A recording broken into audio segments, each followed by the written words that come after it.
Hey, welcome back to another video of Crypto Basics. In this video, we are going to learn how to delete your wallet in AnCrypto application. First of all, find and open AnCrypto application on your device. Make sure to log into your account.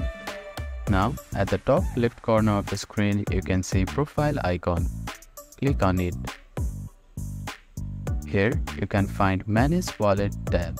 Click on Manage Wallet tab and you can see all of your wallets here. Now, you will see small I button at the right hand side of the screen. Click on the I button respective to the wallet you want to delete. After that, click on Delete Wallet button and you will need to confirm it again. After that, you can see that your wallet has been deleted. So that is how you can delete your wallet in AnCrypto application. Thank you for watching this video. Please do not forget to like, share and subscribe to our channel and comment down if you have any queries.